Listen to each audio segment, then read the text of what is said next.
हरे कृष्ण हरे कृष्ण। अध्याय 4 श्लोक संख्या 3।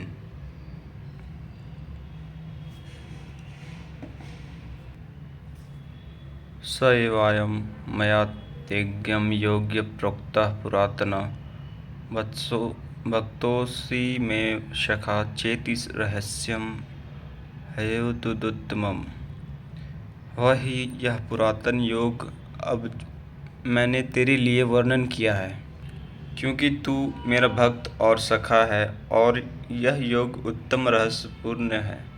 अर्जुन क्षत्रिय श्रेणी का साधक था, राजर्षि की अवस्था वाला था, जहाँ ऋषियों सिद्धियों के थपेड़े में साधक नष्ट हो जाता है।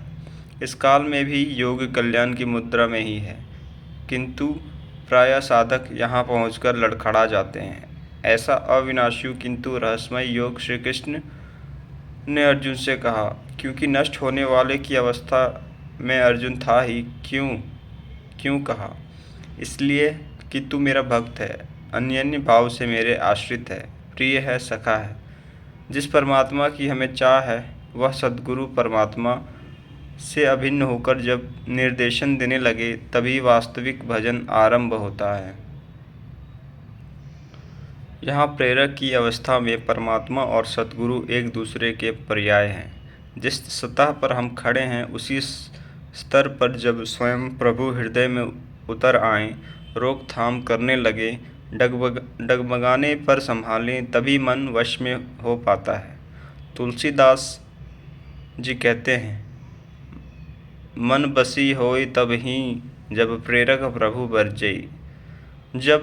जब तक इष्ट देव रथी होकर आत्मा से अभिन्न होकर प्रेरक रूप में खड़े नहीं हो जाते, तब तक सही मात्रा में इस पथ में प्रवेश ही नहीं होता।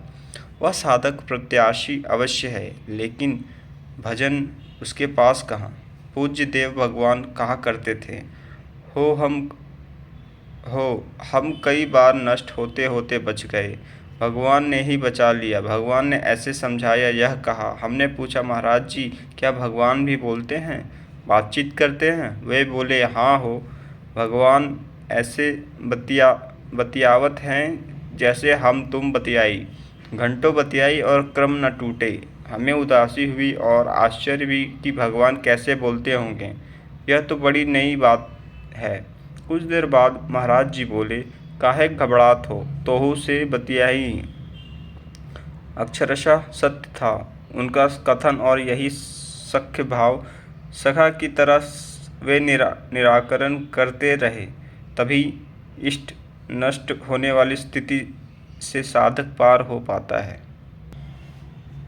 अभी तक योगेश्वर श्री कृष्ण ने किसी महापुरुष द्वारा योग का आरंभ, उसमें आने वाले व्यवधान और उनके पार पाने का रास्ता बताया। इस पर श्री कृष्ण ने प्रश्न किया।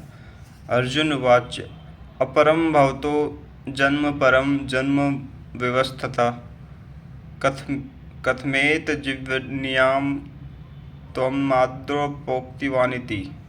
भगवान, आपका जन्म तो अपरम अब हुआ है, और मेरे अंदर सुरा का संसार बहुत पुराना है, तो मैं कैसे मान लूँ कि इस योग को भजन के आदि में आपने ही कहा था। इस पर श्री योगेश्वर श्री कृष्ण बोले।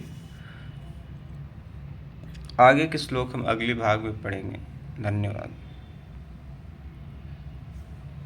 हरे कृष्ण।